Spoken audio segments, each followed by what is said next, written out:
마태복음 16장 표징 문제. 바리새파 사람들과 사두개파 사람들이 와서 예수를 시험하느라고 하늘로부터 내리는 표징을 자기들에게 보여달라고 요청하였다. 예수께서 그들에게 말씀하셨다. 너희는 저녁 때에는 하늘이 붉은 것을 보니 내일은 날씨가 맑겠구나 하고, 아침에는 하늘이 붉고 흐린 것을 보니 오늘은 날씨가 굳겠구나 한다. 너희는 하늘의 징조는 분별할 줄 알면서 시대의 징조들은 분별하지 못하느냐. 악하고 음란한 세대가 표징을 요구하지만 이 세대는 요나의 표징밖에는 아무 표징도 받지 못할 것이다. 그리고 나서 예수께서는 그들을 남겨두고 떠나가셨다. 바리새파 사람들과 사두개파 사람들의 누룩. 제자들이 건너편에 이르렀는데 그들은 빵을 가져오는 것을 잊었다. 예수께서 그들에게 말씀하셨다. 너희는 바리새파 사람들과 사두개파 사람들의 누룩을 주의하고 경계하여라. 그들은 서로 수군거리며 말하였다. 우리가 빵을 가져오지 않았구나. 예수께서 이것을 아시고 말씀하셨다. 믿음이 적은 사람들아, 어찌하여 너희는 빵이 없다는 것을 두고 서로 수군거리느냐. 너희는 아직도 깨닫지 못하느냐. 5,000명이 먹은 그 빵 5개를 기억하지 못하느냐. 부스러기를 몇 광줄이나 거두었더냐. 또한 4,000명이 먹은 그 빵 7개를 기억하지 못하느냐. 부스러기를 몇 광줄이나 거두었더냐. 내가 빵을 두고 너희에게 말한 것이 아님을 너희는 어찌하여 깨닫지 못하느냐. 바리새파 사람들과 사두개파 사람들의 누룩을 경계하여라. 그제서야 그들은 빵의 누룩이 아니라 바리새파 사람들과 사두개파 사람들의 가르침을 경계하라고 하시는 말씀인 줄을 깨달았다. 베드로의 고백. 예수께서 빌립보의 가이사랴 지방에 이르러서 제자들에게 물으셨다. 사람들이 인자를 누구라고 하느냐? 제자들이 대답하였다. 세례자 요한이라고 하는 사람들도 있고 엘리야라고 하는 사람들도 있고 예레미야나 예언자들 가운데 한 분이라고 하는 사람들도 있습니다. 예수께서 그들에게 물으셨다. 그러면 너희는 나를 누구라고 하느냐? 시몬 베드로가 대답하였다. 선생님은 살아계신 하나님의 아들 그리스도십니다. 예수께서 그에게 말씀하셨다. 시몬 바요나야, 너는 복이 있다. 너에게 이것을 알려주신 분은 사람이 아니라 하늘에 계신 나의 아버지시다. 나도 너에게 말한다. 너는 베드로다. 나는 이 반석 위에다가 내 교회를 세우겠다. 죽음의 문들이 그것을 이기지 못할 것이다. 내가 너에게 하늘나라의 열쇠를 주겠다. 네가 무엇이든지 땅에서 매면 하늘에서도 매일 것이요 땅에서 풀면 하늘에서도 풀릴 것이다. 그때 예수께서 제자들에게 엄명하시기를 자기가 그리스도라는 것을 아무에게도 말하지 말라고 하셨다. 죽음과 부활을 처음으로 예고하시다. 그때부터 예수께서는 자기가 반드시 예루살렘에 올라가야 하며 장로들과 대제사장들과 율법학자들에게 많은 고난을 받고 죽임을 당해야 하며 사흘째 되는 날에 살아나야 한다는 것을 제자들에게 밝히기 시작하셨다. 이에 베드로가 예수를 따로 붙들고 주님 안 됩니다. 절대로 이런 일이 주님께 일어나서는 안 됩니다. 하고 말하면서 예수께 대들었다. 그러나 예수께서는 돌아서서 베드로에게 말씀하셨다. 사탄아, 내 뒤로 물러가라. 너는 나에게 걸림돌이다. 너는 하나님의 일을 생각하지 않고 사람의 일만 생각하는구나. 그때 예수께서는 제자들에게 말씀하셨다. 누구든지 나를 따라오려거든 자기를 부인하고 제 십자가를 지고 나를 따라오너라. 누구든지 자기 목숨을 구하고자 하는 사람은 잃을 것이요 나 때문에 자기 목숨을 잃는 사람은 찾을 것이다. 사람이 온 세상을 얻고도 제 목숨을 잃으면 무슨 이득이 있겠느냐. 또 사람이 제 목숨을 되찾는 대가로 무엇을 내놓겠느냐. 인자가 자기 아버지의 영광에 쌓여 자기 천사들을 거느리고 올 터인데 그때 그는 각 사람에게 그 행실대로 갚아줄 것이다. 내가 진정으로 너희에게 말한다. 여기에 서 있는 사람들 가운데는 죽음을 맛보지 않고 살아서 인자가 자기 왕권을 차지하고 오는 것을 볼 사람들도 있다.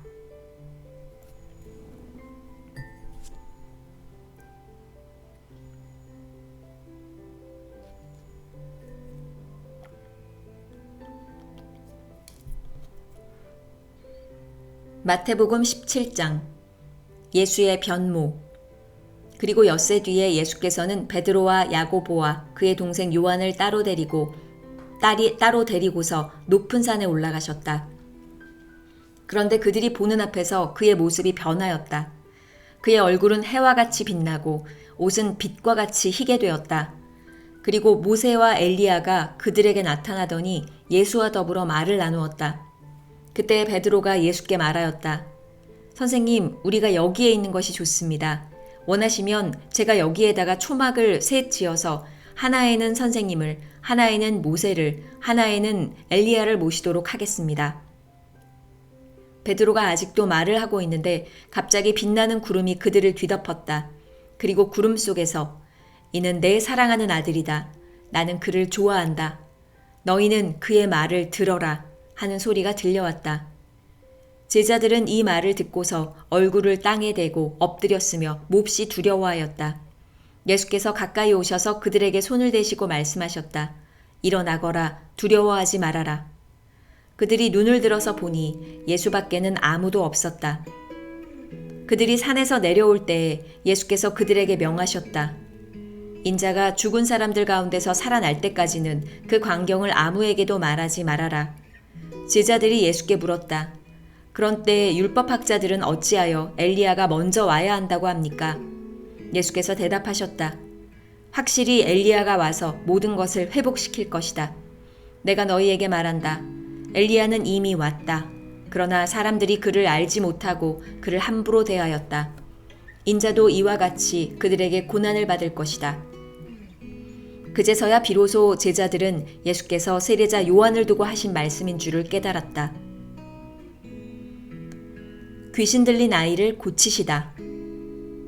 그들이 무리에게 오니 한 사람이 예수께 다가와서 무릎을 꿇고 말하였다. 주님, 내 아들을 불쌍히 여겨주십시오. 간질병으로 몹시 고통받고 있습니다. 자주 불 속에 빠지기도 하고 물 속에 빠지기도 합니다. 그래서 아이를 선생님의 제자들에게 데리고 왔으나 그들은 고치지 못하였습니다. 예수께서 말씀하셨다. 아, 믿음이 없고 비뚤어진 세대여, 내가 언제까지 너희와 같이 있어야 하겠느냐? 내가 언제까지 너희에게 참아야 하겠느냐? 아이를 내게 데려오너라. 그리고 예수께서 귀신을 꾸짖으셨다. 그러자 귀신이 아이에게서 나가고 아이는 그 순간에 나았다. 그때 제자들이 따로 예수께 다가가서 물었다. 우리는 어찌하여 귀신을 쫓아내지 못했습니까? 예수께서 그들에게 대답하셨다. 너희의 믿음이 적기 때문이다. 내가 진정으로 너희에게 말한다. 너희에게 겨자씨 한 알만한 믿음이라도 있으면 이 산더러 여기에서 저기로 옮겨가라 하면 그대로 될 것이요. 너희가 못할 일이 없을 것이다. 죽음과 부활을 다시 예언하시다. 제자들이 갈릴리에 모여 있을 때에 예수께서 그들에게 말씀하셨다. 인자가 곧 사람들의 손에 넘어갈 것이다. 사람들은 그를 죽일 것이다. 그런데 그는 사흘째 되는 날에 살아날 것이다. 그렇게 말씀하시니 그들은 몹시 슬퍼하였다. 성전세를 내시다. 그들이 가버나움에 이르렀을 때에 성전세를 거두어 드리는 사람들이 베드로에게 다가와서 물었다. 여러분의 선생은 성전세를 바치지 않습니까? 베드로가 대답하였다. 바칩니다. 베드로가 집에 들어가니 예수께서 먼저 말씀을 꺼내셨다. 시몬아, 네 생각은 어떠냐? 세상 임금들이 관세나 주민세를 누구한테서 받아들이느냐? 자기 자녀한테서냐? 아니면 남들한테서냐? 베드로가 대답하였다. 남들한테서입니다. 예수께서 다시 그에게 말씀하셨다. 그러면 자녀들은 면제받는다. 그러나 우리가 그들을 걸려 넘어지지 않도록 해야 하니 네가 바다로 가서 낚시를 던져 맨 먼저 올라오는 고기를 잡아서 그 입을 벌려보아라. 그러면 은전 한 잎이 그 속에 있을 것이다. 그것을 가져다가 나와 네 몫으로 그들에게 내어라. 마태복음 18장. 하늘에서 가장 큰 사람.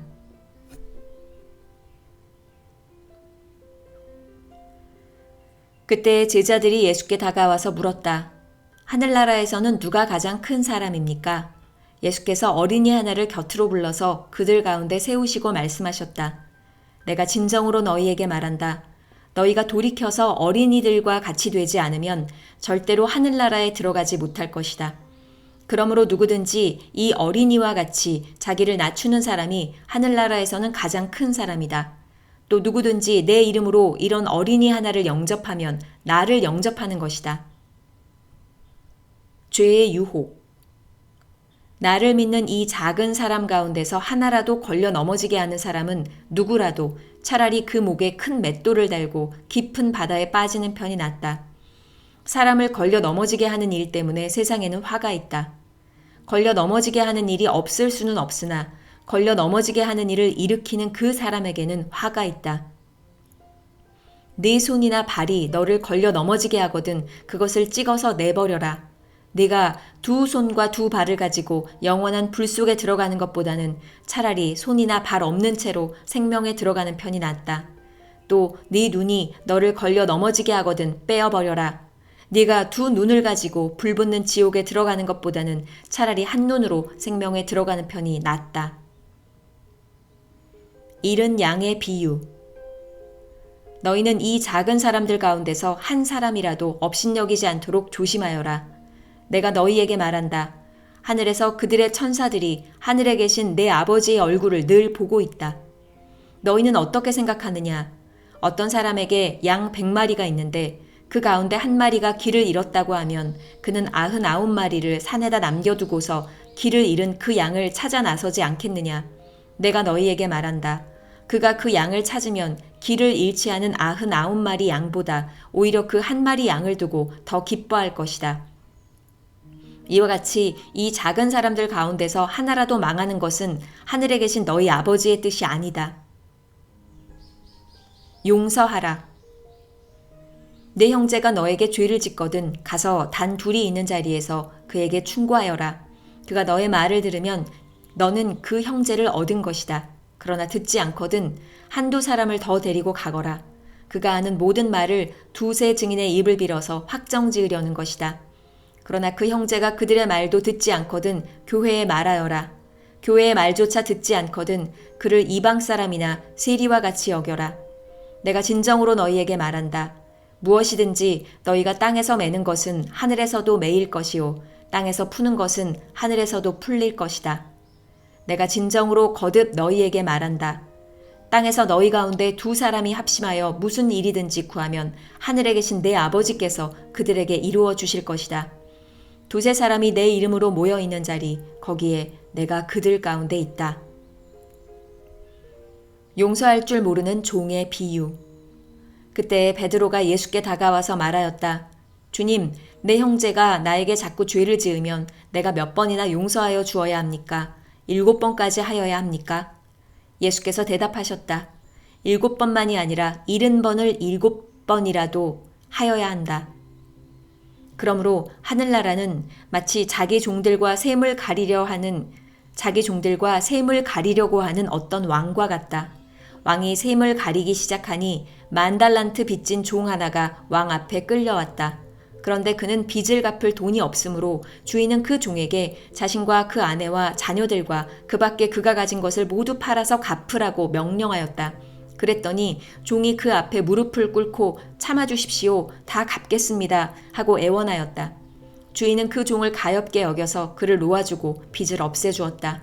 그러나 그 종은 나가서 자기에게 100데나리온 빚진 동료 하나를 만나자 붙들어서 멱살을 잡고 말하기를 내게 빚진 것을 갚아라 하였다. 그 동료는 엎드려 간청하였다. 참아주게 내가 갚겠네. 그러나 그는 들어주려 하지 않고 가서 그 동료를 감옥에 집어넣고 빚진 돈을 갚을 때까지 갇혀있게 하였다. 다른 종들이 이 광경을 보고 매우 딱하게 여겨서 가서 주인에게 그 일을 다 일렀다. 그러자 주인이 그 종을 불러다 놓고 말하였다. 이 악한 종아, 네가 애원하기에 나는 너에게 그 빚을 다 없애주었다. 내가 너를 불쌍히 여긴 것처럼 너도 네 동료를 불쌍히 여겼어야 할 것이 아니냐. 주인이 노하여 그를 형무소 관리에게 넘겨주고 빚진 것을 다 갚을 때까지 가두어두게 하였다. 너희가 각각 진심으로 자기 형제자매를 용서해주지 않으면 나의 하늘 아버지께서도 너희에게 그와 같이 하실 것이다.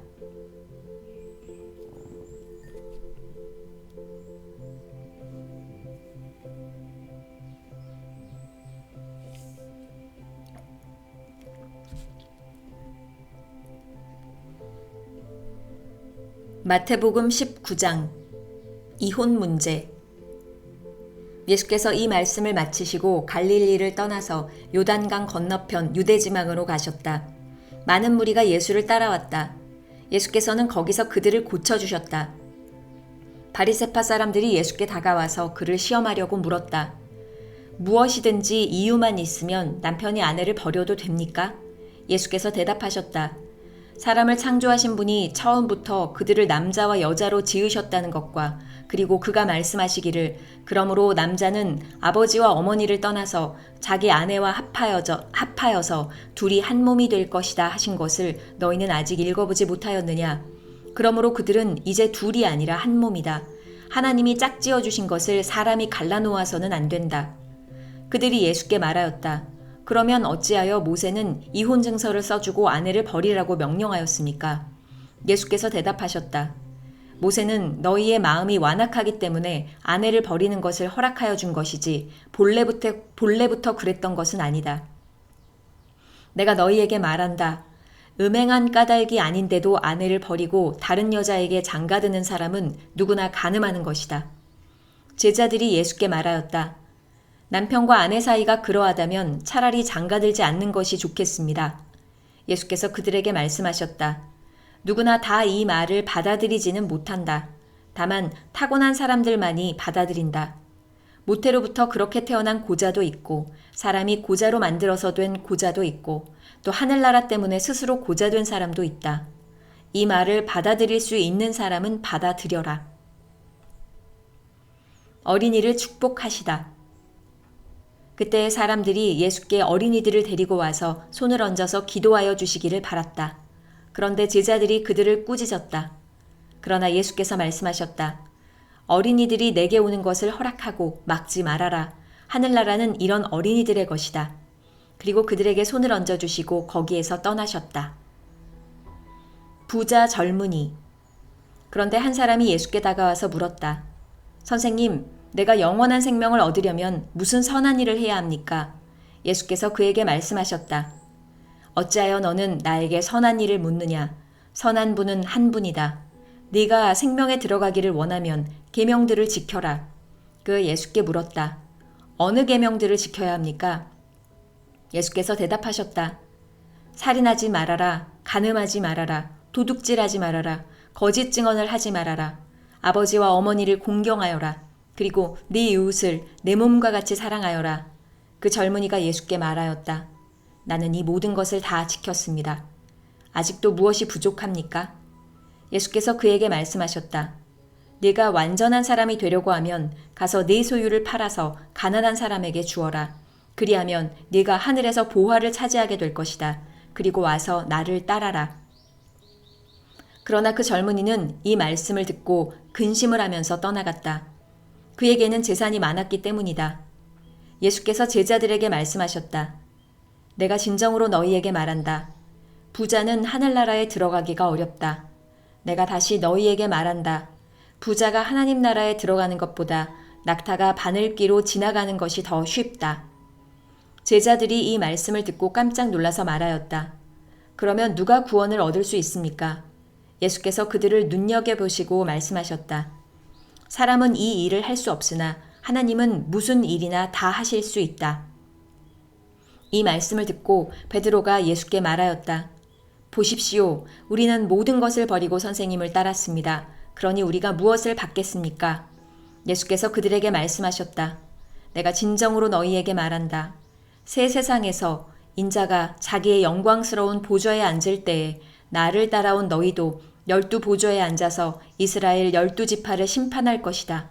내 이름을 위하여 집이나 형제나 자매나 아버지나 어머니나 자식이나 땅을 버린 사람은 100배나 받을 것이요 또 영원한 생명을 물려받을 것이다. 그러나 첫째가 된 사람들이 꼴찌가 되고 꼴찌가 된 사람들이 첫째가 되는 경우가 많을 것이다.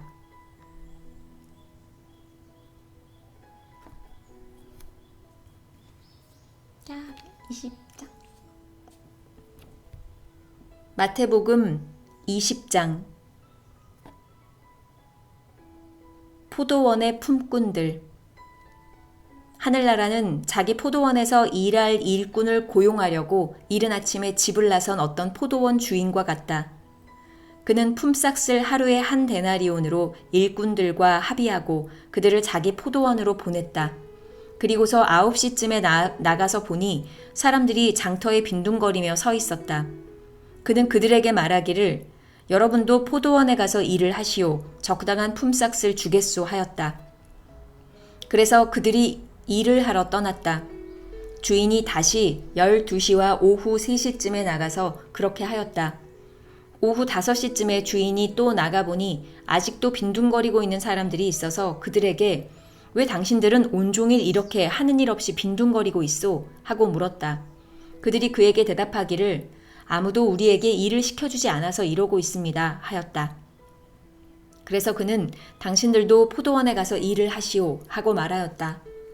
저녁이 되니 포도원 주인이 자기 관리인에게 말하기를 일꾼들을 불러 맨 나중에 온 사람들부터 시작하여 맨 먼저 온 사람들에게까지 품삯을 치르시오 하였다. 오후 5시쯤부터 일을 한 일꾼들이 와서 한 데나리온씩 받았다. 그런데 맨 처음에 와서 일을 한 사람들은 은근히 좀 더 받으려니 하고 생각하였는데 그들도 한 데나리온씩을 받았다. 그들은 받고 나서 주인에게 투덜거리며 말하였다. 마지막에 온 이 사람들은 1시간밖에 일하지 않았는데도 찌는 더위 속에서 온종일 수고한 우리들과 똑같이 대우하였습니다. 그러자 주인이 그들 가운데 한 사람에게 말하기를 이보시오. 나는 당신을 부당하게 대한 것이 아니오. 당신은 나와 한 데나리온으로 합의하지 않았소. 당신의 품삯이나 받아가지고 돌아가시오. 당신에게 주는 것과 꼭 같이 이 마지막 사람에게 주는 것이 내 뜻이오. 내 것을 가지고 내 뜻대로 할 수 없다는 말이오. 내가 후하기 때문에 그것이 당신 눈에 거슬리오. 하였다. 이와 같이 꼴찌들이 첫째가 되고 첫째들이 꼴찌가 될 것이다. 죽음과 부활을 3번째로 예고하시다. 예수께서 예루살렘으로 올라가시면서 12 제자를 따로 곁에 불러놓으시고 길에서 그들에게 말씀하셨다. 보아라, 우리는 지금 예루살렘으로 올라가고 있다. 인자가 대제사장들과 율법 학자들에게 넘겨질 것이다. 그들은 그에게 사형을 선고할 것이며 그를 이방 사람들에게 넘겨주어서 조롱하고 채찍질하고 십자가에 달아서 죽게 할 것이다. 그러나 그는 사흘째 되는 날에 살아날 것이다. 야고보와 요한의 요구. 그때 세베대의 아들들의 어머니가 아들들과 함께 예수께 다가와서 절하며 무엇인가를 청하였다. 예수께서 그 여자에게 물으셨다. 무엇을 원하십니까? 여자가 대답하였다. 나의 이 2 아들을 선생님의 나라에서 하나는 선생님의 오른쪽에 하나는 선생님의 왼쪽에 앉게 해주십시오. 예수께서 대답하셨다. 너희는 너희가 구하는 것이 무엇인지도 모르고 있다. 내가 마시려는 잔을 너희가 마실 수 있겠느냐? 그들이 대답하였다. 마실 수 있습니다.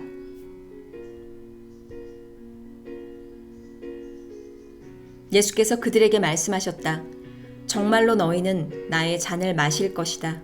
그러나 나의 오른쪽과 왼쪽에 앉히는 그 일은 내가 할 수 있는 것이 아니다.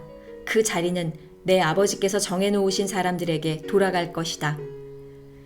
10 제자가 이 말을 듣고 그 2 형제에게 분개하였다. 예수께서는 그들을 곁에 불러놓고 말씀하셨다. 너희가 아는 대로 이방 민족들의 통치자들은 백성을 마구 내리누르고 고관들은 백성에게 세도를 부린다. 그러나 너희끼리는 그렇게 해서는 안 된다. 너희 가운데서 위대하게 되고자 하는 사람은 누구든지 너희를 섬기는 사람이 되어야 하고 너희 가운데서 으뜸이 되고자 하는 사람은 너희의 종이 되어야 한다. 인자는 섬김을 받으러 온 것이 아니라 섬기러 왔으며 많은 사람을 위하여 자기 목숨을 몸값으로 치러주려고 왔다. 눈먼 사람 2를 고치시다. 그들이 여리고를 떠날 때에 큰 무리가 예수를 따라왔다. 그런데 눈먼 사람 2이 길가에 앉아 있다가 예수께서 지나가신다는 말을 듣고 큰 소리로 외쳤다. 다윗의 자손이신 주님, 우리를 불쌍히 여겨주십시오. 무리가 조용히 하라고 꾸짖었으나 그들은 더욱 큰 소리로 외쳤다. 다윗의 자손이신 주님, 우리를 불쌍히 여겨주십시오. 예수께서 걸음을 멈추시고 그들을 불러서 말씀하셨다. 너희의 소원이 무엇이냐? 그들이 예수께 말하였다. 주님, 눈을 뜨는 것입니다. 예수께서 가엾게 여기시고 그들의 눈에 손을 대시니 그들은 곧 다시 보게 되었다. 그들은 예수를 따라갔다. 아멘.